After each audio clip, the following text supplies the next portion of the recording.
আপনারা দেখছেন বাংলার মুখ নিউজ। বাংলার মুখ নিউজে আপনাদের স্বাগত জানাই। নিত্য নতুন খবর পেতে চোখ রাখুন আমাদের এই ইউটিউব চ্যানেলে।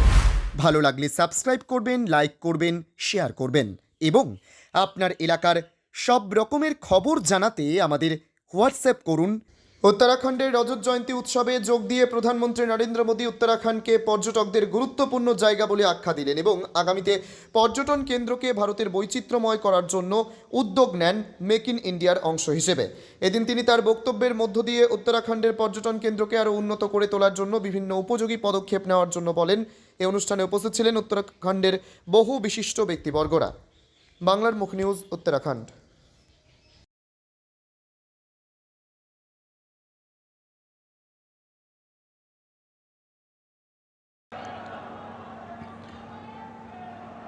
देवभूमि उत्तराखंड का मेरा भाई बंधुओं, दीदी भूलियों, दाना सयाणों, आप सबू कई मेयर नमस्कार। पहला सेवा सौंधी उत्तराखंड के राज्यपाल गुरमीत सिंह जी, मुख्यमंत्री भाई पुष्कर सिंह, केंद्र में मेरे सहयोगी अजय टमटा, विधानसभा अध्यक्ष बहन ऋतु जी, उत्तराखंड सरकार के मंत्रीगण, मंच पर मौजूद पूर्व मुख्यमंत्री और सांसदगण, बड़ी संख्या में आशीर्वाद देने आए हुए पूज्य संतगण, अन्य सभी महानुभाव और उत्तराखंड के मेरे भाई और बहनों, साथियों, 9 नवंबर का यह दिन एक लंबी तपस्या का फल है। आज का दिन हम सभी को गर्व का एहसास करा रहा है। उत्तराखंड की देवतुल्य जनता ने वर्षों तक जो सपना देखा था, वो अटल जी की सरकार में 25 साल पहले पूरा हुआ था और अब बीते 25 वर्षों की यात्रा के बाद आज उत्तराखंड जिस ऊंचाई पर है, उसे देखकर हर उस व्यक्ति का खुश होना स्वाभाविक है जिसने इस खूबसूरत राज्य के निर्माण के लिए संघर्ष किया था, जिन्हें पहाड़ से प्यार है, जिन्हें उत्तराखंड की संस्कृति, यहां की प्राकृतिक सुंदरता, देवभूमि के लोगों से लगाव है, उनका मन आज प्रफुल्लित है, वो आनंदित है। साथियों, मुझे इस बात की भी खुशी है कि डबल इंजन की भाजपा सरकार उत्तराखंड के सामर्थ्य को नई ऊंचाई देने में जुटी है। मैं आप सभी को उत्तराखंड की रजत जयंती पर बहुत बहुत बधाई देता हूं। मैं इस अवसर पर उत्तराखंड के उन बलिदानियों को भी श्रद्धांजलि देता हूं जिन्होंने आंदोलन के दौरान अपना जीवन न्योछावर कर दिया। मैं उस वक्त के सभी आंदोलनकारियों का भी वंदन करता हूं, अभिनंदन करता हूं। साथियों, आप सब जानते हैं उत्तराखंड से मेरा लगाव कितना गहरा है। जब मैं स्पिरिचुअल जर्नी पर यहां आता था तो यहां पहाड़ों पर रहने वाले मेरे भाई बहनों का संघर्ष, उनका परिश्रम, कठिनाइयों को पार करने की उनकी ललक मुझे हमेशा प्रेरित करती थी। साथियों, यहां बिताए हुए दिनों ने मुझे उत्तराखंड के असीम सामर्थ्य का साक्षात परिचय करवाया है। इसलिए ही जब बाबा केदार के दर्शन के बाद मैंने कहा ये दशक उत्तराखंड का है, तो ये सिर्फ मेरे मुंह से निकला हुआ एक वाक्य नहीं था। मैंने जब ये कहा तो मुझे पूरा भरोसा आप लोगों पर था। आज जब उत्तराखंड अपने 25 वर्ष पूरे कर रहा है तो मेरा ये विश्वास और दृढ़ हो गया है कि उत्तराखंड के उत्कर्ष का कालखंड है। साथियों, 25 साल पहले जब उत्तराखंड नया नया बना था तब चुनौतियां कम नहीं थी। संसाधन सीमित थे, राज्य का बजट छोटा था, आय के स्रोत बहुत कम थे और ज्यादातर जरूरतें केंद्र की सहायता से पूरी होती थी। आज तस्वीर पूरी तरह बदल चुकी है। यहां आने से पहले मैंने रजत जयंती समारोह पर शानदार प्रदर्शनी देखी। आपसे भी मेरा आग्रह है कि उस प्रदर्शनी को उत्तराखंड के हर नागरिक ने देखनी चाहिए। इसमें उत्तराखंड की पिछले 25 वर्षों की यात्रा की झलकियां हैं।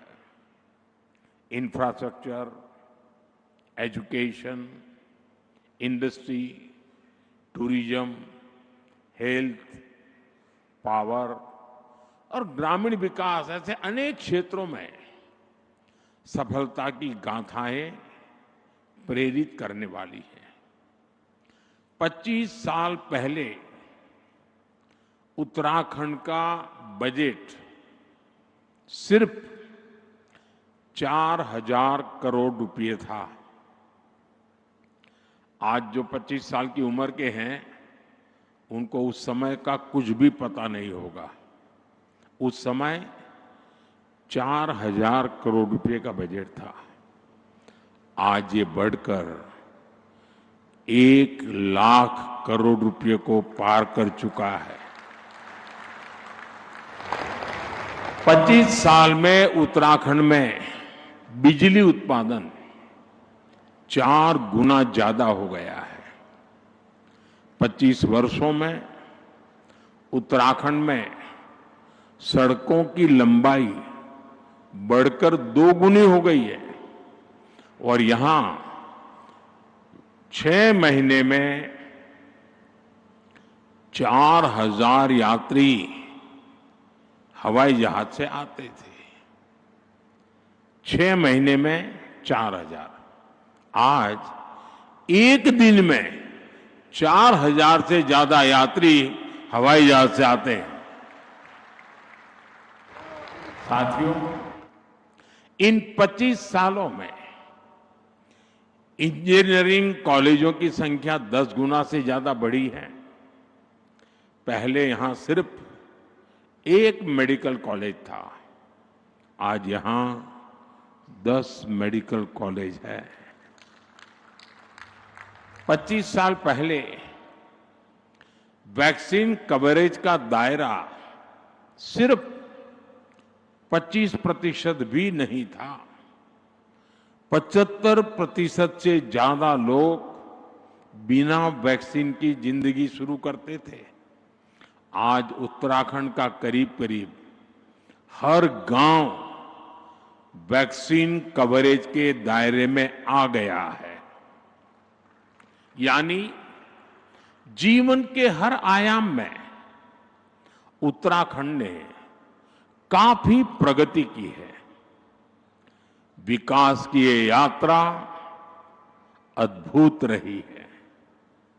ये बदलाव सबको साथ लेकर चलने की नीति का नतीजा है।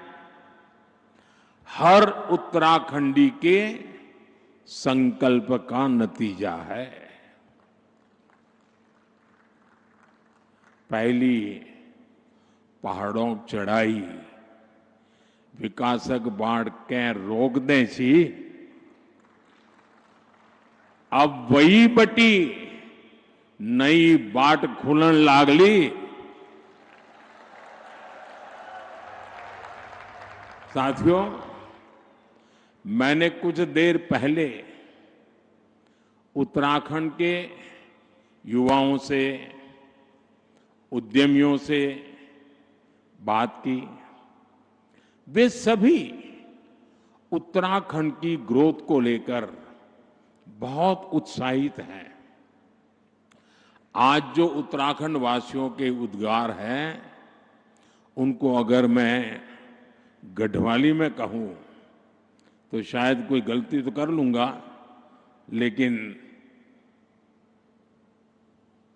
2047 में भारत थे विकसित देशों की लाइन में ल्याण खुणी मेरो उत्तराखंड मेरी देवभूमि पूरी तरह से तैयार छिन।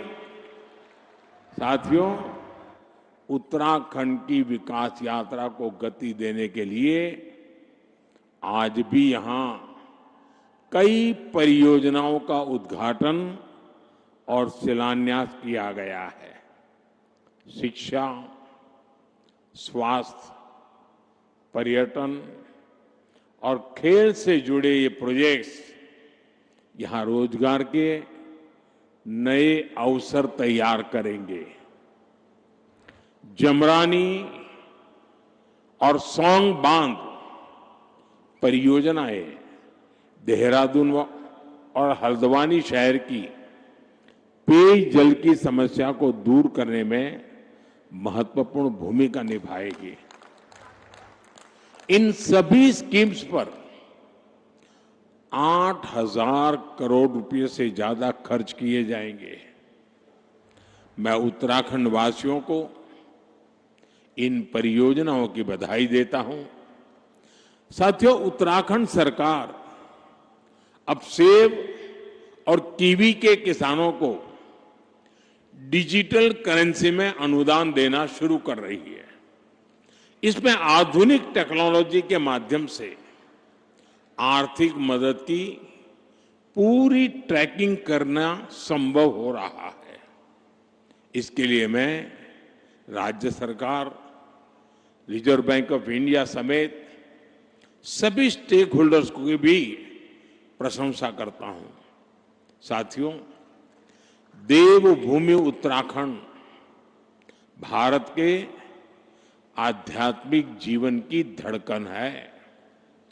गंगोत्री, यमुनोत्री, केदारनाथ, बद्रीनाथ, जागेश्वर, आदि कैलाश, ऐसे अनगिनत तीर्थ हमारी आस्था के प्रतीक है। हर वर्ष लाखों श्रद्धालु इन पवित्र धामों की यात्रा पर आते हैं। उनकी यात्रा भक्ति का मार्ग खोलती है, साथ ही उत्तराखंड की अर्थव्यवस्था में नई ऊर्जा भरती है। साथियों, बेहतर कनेक्टिविटी का उत्तराखंड के विकास से गहरा नाता है। इसलिए आज राज्य में 2 लाख करोड़ रुपए से अधिक की परियोजनाओं पर काम चल रहा है। ऋषिकेश कर्णप्रयाग रेल परियोजना प्रगति पर है। दिल्ली देहरादून एक्सप्रेसवे अब लगभग तैयार है। गौरीकुंड, केदारनाथ और गोविंदघाट हेमकुंड साहब रोपवे का शिलान्यास हो चुका है। ये परियोजनाएं उत्तराखंड में विकास को नई गति दे रही हैं। साथियों, उत्तराखंड ने 25 वर्षों में विकास की एक लंबी यात्रा तय की है। अब सवाल ये है कि अगले 25 वर्षों में हम उत्तराखंड को किस ऊंचाई पर देखना चाहेंगे। आपने वो कहावत जरूर सुनी होगी, जहां चाह वहां राह। इसलिए जब हमें ये पता होगा कि हमारा लक्ष्य क्या है, तो वहां पहुंचने का रोड मैप भी उतनी ही तेजी से बनेगा। और अपने लक्ष्यों पर चर्चा के लिए 9 नवंबर से बेहतर दिन और क्या होगा। साथियों, उत्तराखंड का असली परिचय उसकी आध्यात्मिक शक्ति है। उत्तराखंड अगर ठान ले तो अगले कुछ ही वर्षों में खुद को spiritual capital of the world के रूप में स्थापित कर सकता है। यहां के मंदिर, आश्रम, ध्यान और योग के सेंटर, इन्हें हम ग्लोबल नेटवर्क से जोड़ सकते हैं। साथियों, देश विदेश से लोग यहां वेलनेस के लिए आते हैं। यहां की जड़ी बूटियां और आयुर्वेदिक औषधियों की मांग तेजी से बढ़ रही है। पिछले 25 वर्षों में एरोमेटिक प्लांट्स, आयुर्वेदिक जड़ी बूटियां, योग और वेलनेस टूरिज्म में उत्तराखंड ने शानदार प्रगति की है। अब समय है कि उत्तराखंड की हर विधानसभा क्षेत्र में योग केंद्र, आयुर्वेद केंद्र, नेचुरोपैथी संस्थान, होम स्टे, एक कंप्लीट पैकेज, वो दिशा में हम सोच सकते हैं। ये हमारे विदेशी टूरिस्ट को बहुत अपील करेगा। साथियों, आप जानते ही हैं कि भारत सरकार बॉर्डर पर वाइब्रेंट विलेज योजना पर कितना जोर दे रही है। मैं चाहता हूं कि उत्तराखंड का हर वाइब्रेंट विलेज खुद में एक छोटा पर्यटन केंद्र बने। वहां होम स्टे बने, स्थानीय भोजन और संस्कृति को बढ़ावा मिले। आप कल्पना करिए, जब बाहर से आने वाले पर्यटक एकदम घरेलू माहौल में डुबके चुड़कानी खाएंगे, रोट, अरसा, रस, भात खाएंगे, जंगोरे की खीर खाएंगे, तो उन्हें कितना आनंद आएगा। यही आनंद उन्हें दूसरी बार, तीसरी बार उत्तराखंड वापस लेकर आएगा। साथियों, अब हमें उत्तराखंड में छुपी हुई संभावनाओं के विस्तार पर फोकस करने की आवश्यकता है। यहां हरेला, फुलदेई, भिटौली जैसे त्योहारों का हिस्सा बनने के बाद पर्यटक उस अनुभव को हमेशा याद रखते हैं। यहां के मेले भी उतने ही जीवंत हैं। नंदा देवी का मेला, जौलजीबी मेला, बागेश्वर का उत्तरायणी मेला, देवी धुरा का मेला, श्रावणी मेला और बटर फेस्टिवल, इनमें उत्तराखंड की आत्मा बसती है। यहां के स्थानीय मेलों और पर्वों को वर्ल्ड मैप पर लाने के लिए वन डिस्ट्रिक्ट वन फेस्टिवल अर्थात एक जिला एक मेला जैसा कोई अभियान चलाया जा सकता है। साथियों, उत्तराखंड के सभी पहाड़ी जिले फलों के उत्पादन में काफी पोटेंशियल रखते हैं। हमें पहाड़ी जिलों को हॉर्टिकल्चर सेंटर बनाने पर फोकस करना चाहिए। ब्लूबेरी, कीवी, हर्बल और मेडिसिनल प्लांट्स ये भविष्य की खेती है।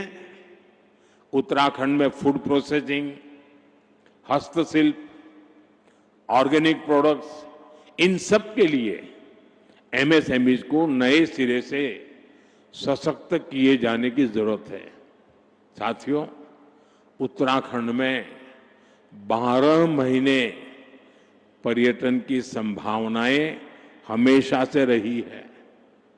अब यहां कनेक्टिविटी सुधर रही है और इसलिए मैंने सुझाव दिया था कि हमें 12 मासी टूरिज्म की ओर बढ़ना चाहिए। मुझे खुशी है कि उत्तराखंड विंटर टूरिज्म को नया आयाम दे रहा है। मुझे अभी जो जानकारियां मिली वो उत्साह बढ़ाने वाली है। सर्दियों में आने वाले पर्यटकों की संख्या में तेज बढ़ोतरी हुई है। पिथौरागढ़ में 14,000 फुट से अधिक ऊंचाई पर हाई एल्टीट्यूड मैराथन का आयोजन हुआ। आदि कैलाश परिक्रमा रन भी देश के लिए प्रेरणा बनी है। 3 वर्ष पहले आदि कैलाश यात्रा में 2,000 से भी कम श्रद्धालु आते थे। अब ये संख्या 30,000 से अधिक हो चुकी है। अभी कुछ दिन पूर्व ही केदारनाथ मंदिर के कपाट बंद हुए हैं। केदारनाथ धाम में इस बार करीब 17 लाख श्रद्धालु देव दर्शन के लिए आए हैं। तीर्थाटन, 12 मासी पर्यटन उत्तराखंड का वो सामर्थ्य है जो उसे निरंतर विकास की नई ऊंचाई पर ले जाएगा। इको टूरिज्म के लिए भी बहुत संभावना है। एडवेंचर टूरिज्म के लिए भी बहुत संभावना है। देश भर के नौजवानों के लिए यह आकर्षण का केंद्र बन सकता है। साथियों, उत्तराखंड अब फिल्म डेस्टिनेशन के रूप में भी उभर रहा है। राज्य की नई फिल्म नीति से शूटिंग करना और आसान हो गया है। वेडिंग डेस्टिनेशन के रूप में भी उत्तराखंड लोकप्रिय हो रहा है और मेरा तो अभियान चल रहा है वेड in India. Wade in India के लिए उत्तराखंड को अपने यहां उसी आलिशान स्तर की सुविधाएं विकसित करनी चाहिए और इसके लिए 5-7 बड़ी डेस्टिनेशन को तय करके उन्हें विकसित किया जा सकता है। साथियों, देश ने आत्मनिर्भर भारत का संकल्प लिया है। इसका रास्ता वोकल फॉर लोकल से तय होगा। उत्तराखंड इस विजन को हमेशा से जीता आया है। स्थानीय उत्पाद से लगाव, उनका उपयोग, उनको अपने जीवन का हिस्सा बना लेना, ये यहां की परंपरा का अभिन्न हिस्सा है। मुझे खुशी है कि उत्तराखंड सरकार ने वोकल फॉर लोकल अभियान को तेज गति दी है। इस अभियान के बाद उत्तराखंड के 15 कृषि उत्पादों को जीआई टैग मिला है। यहां के बेडू फल और बद्री गाय के घी को हाल के दिनों में जीआई टैग मिलना सचमुच में बहुत गौरव की बात है। बद्री गाय का घी पहाड़ के हर घर की शान है। अब बेडू पहाड़ के गांवों से निकलकर बाहर के बाजारों तक पहुंच रहा है। इससे बने उत्पादों पर अब जीआई टैग लगा होगा। वो उत्पाद जहां भी जाएगा अपने साथ उत्तराखंड की पहचान भी लेकर जाएगा। ऐसे ही जीआई टैग वाले प्रोडक्ट्स को हमें देश के घर घर पहुंचाना है। साथियों, मुझे खुशी है हाउस ऑफ हिमालयाज उत्तराखंड का ऐसा ब्रांड बन रहा है जो स्थानीय पहचान को एक मंच पर ला रहा है। इस ब्रांड के तहत राज्य के विभिन्न उत्पादों को एक साझा पहचान दी गई है ताकि वे ग्लोबल मार्केट में प्रतिस्पर्धा कर सके। राज्य के कई उत्पाद अब डिजिटल प्लेटफॉर्म पर उपलब्ध है। इससे ग्राहकों तक उनकी सीधी पहुंच बनी है और किसानों, कारीगरों और छोटे उद्यमियों के लिए एक नया बाजार खुला है। हाउस ऑफ हिमालयाज की ब्रांडिंग के लिए भी आपको नई ऊर्जा के साथ जुटना है। मैं समझता हूं इन ब्रांड के प्रोडक्ट्स के डिलीवरी मैकेनिज्म पर भी हमें लगातार काम करना होगा। साथियों, आप जानते हैं कि उत्तराखंड की अब तक की विकास यात्रा में कई रुकावटें आई हैं, लेकिन भाजपा की मजबूत सरकार ने हर बार उन बाधाओं को पार किया और ये सुनिश्चित किया है कि विकास की गति पर ब्रेक न लगे।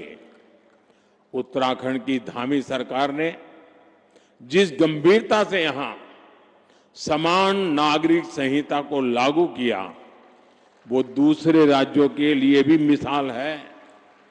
राज्य सरकार ने धर्मांतरण विरोधी कानून और दंगा नियंत्रण कानून जैसे राष्ट्रहित से जुड़े विषयों पर साहसिक नीति अपनाई। प्रदेश में तेजी से उभर रहे जमीन कब्जाने और डेमोग्राफी में बदलाव जैसे संवेदनशील मुद्दे पर भी भाजपा सरकार ठोस कार्रवाई कर रही है। आपदा प्रबंधन के क्षेत्र में उत्तराखंड सरकार ने तेजी और संवेदनशीलता के साथ काम करते हुए जनता की हर संभव मदद का प्रयास किया है। साथियों, आज जब हम राज्य स्थापना की रजत जयंती मना रहे हैं, मुझे पूरा विश्वास है कि आने वाले वर्षों में हमारा उत्तराखंड विकास की नई ऊंचाइयों को छुएगा, अपनी संस्कृति, अपनी पहचान को उसी गर्व के साथ आगे बढ़ाएगा। मैं एक बार फिर उत्तराखंड के सभी निवासियों को रजत जयंती समारोह की हार्दिक शुभकामनाएं देता हूं और मैं आपसे अपेक्षा करता हूं कि अभी से 25 साल के बाद जब देश आजादी के 100 साल मनाता होगा, तब उत्तराखंड किस ऊंचाई पर होगा, ये लक्ष्य अभी से तय कर लेना चाहिए, रास्ता चुन लेना चाहिए और इंतजार किए बिना चल पड़ना चाहिए।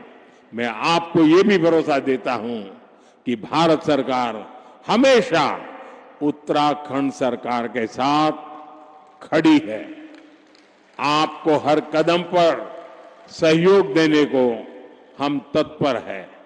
मैं उत्तराखंड के हर परिवार, हर नागरिक के सुख, समृद्धि और उज्जवल भविष्य की कामना करता हूं। आप सबका बहुत बहुत धन्यवाद।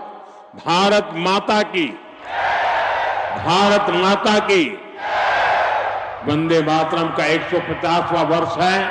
मेरे साथ बोले वंदे वंदे वंदे वंदे वंदे वंदे वंदे वंदे वंदे। बहुत बहुत धन्यवाद।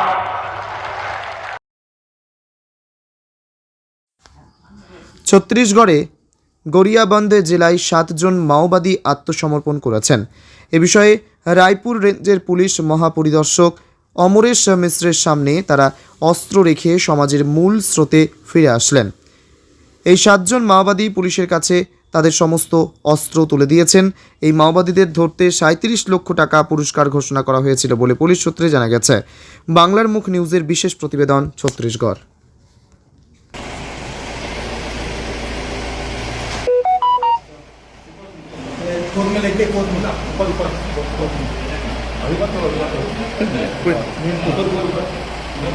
आइए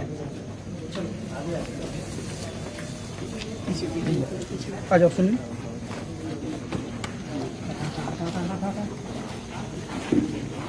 एक मिनट एक मिनट दीदी इधर देखो इधर सब लोग इधर देखो पीछे आ भाई थोड़ा पीछे आ जाओ तो आ जाएगा आप इधर आ जाए एक दो लोग उधर दीदी दीदी एक साथ खड़े हो जाओ बस हो ठीक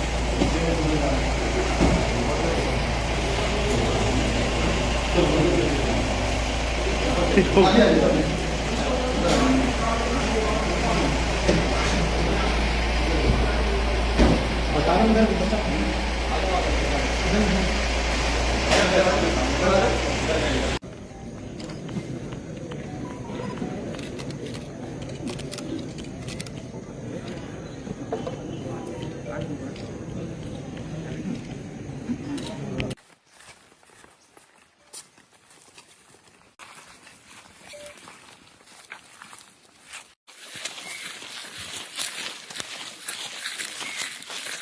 इधर चलना है दीदी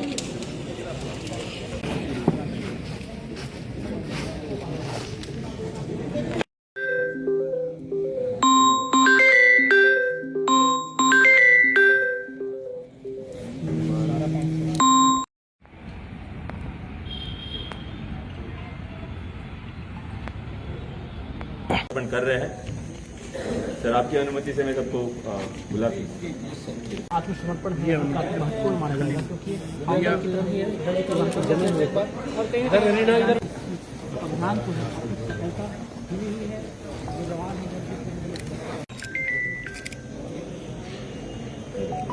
ठीक है सर, धन्यवाद। मैडम को पकड़ाओ।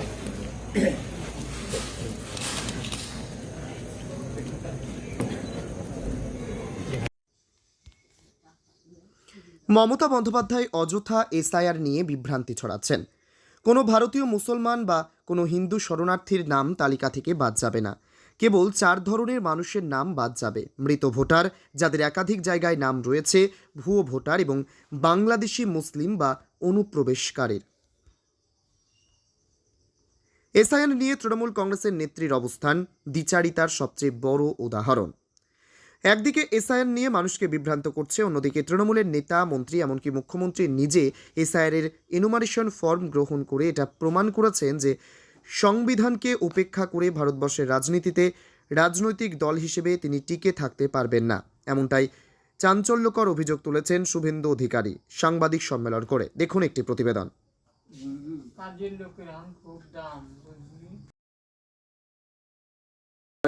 নন অফিসিয়ালি বললেন এদেরকে চেঞ্জ করে দিতে হবে।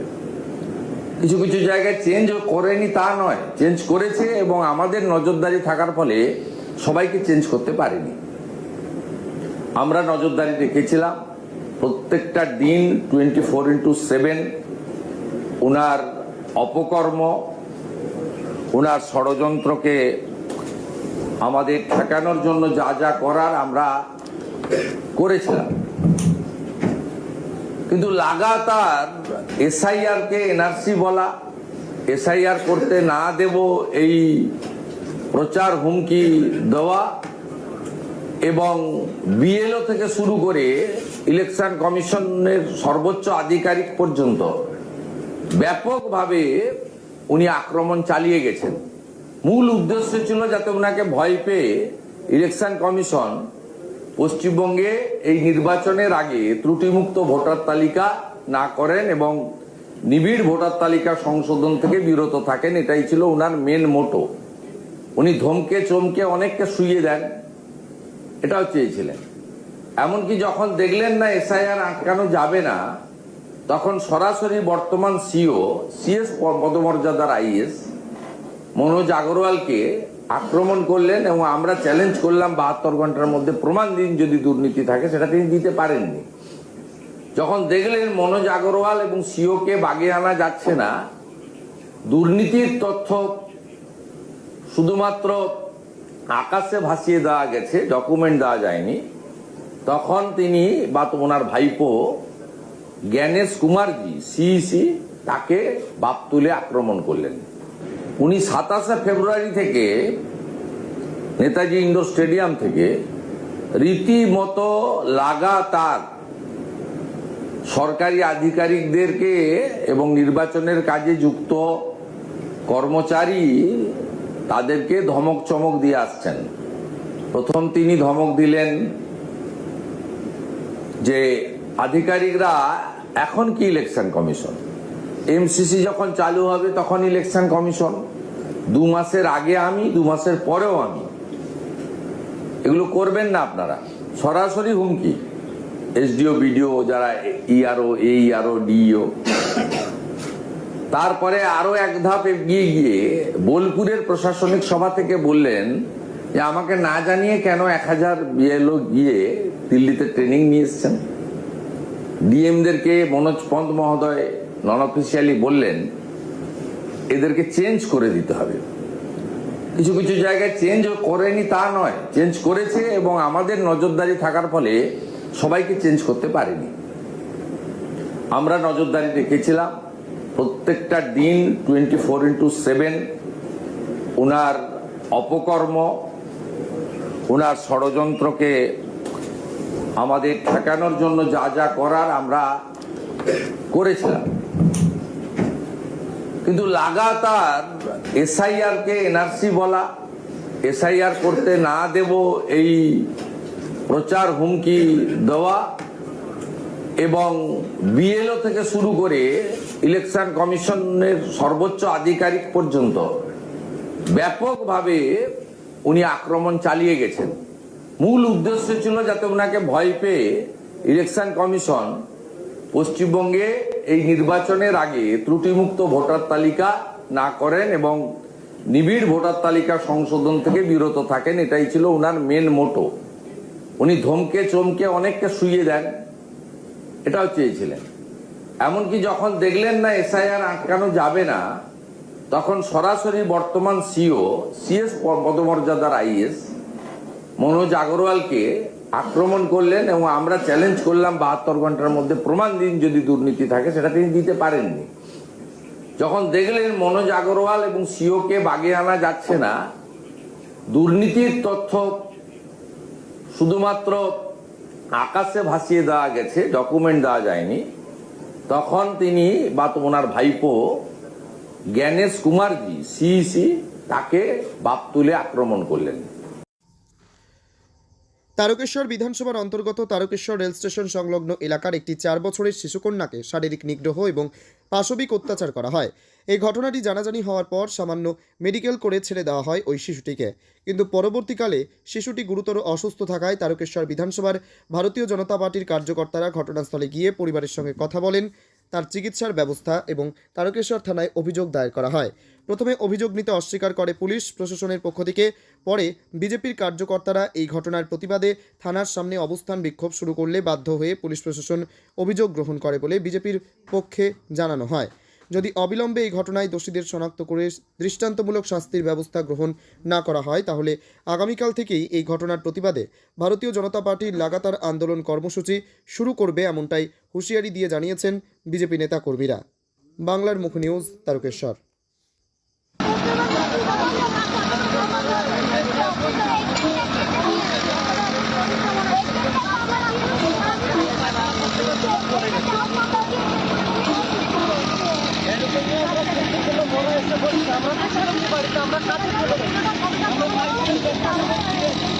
এসে দেখছি এরকম ঘটনা হলে তো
কি হচ্ছে এগুলো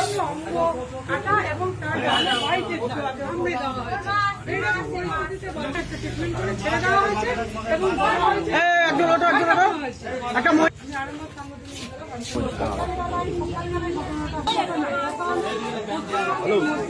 যৌন নিগ্রহ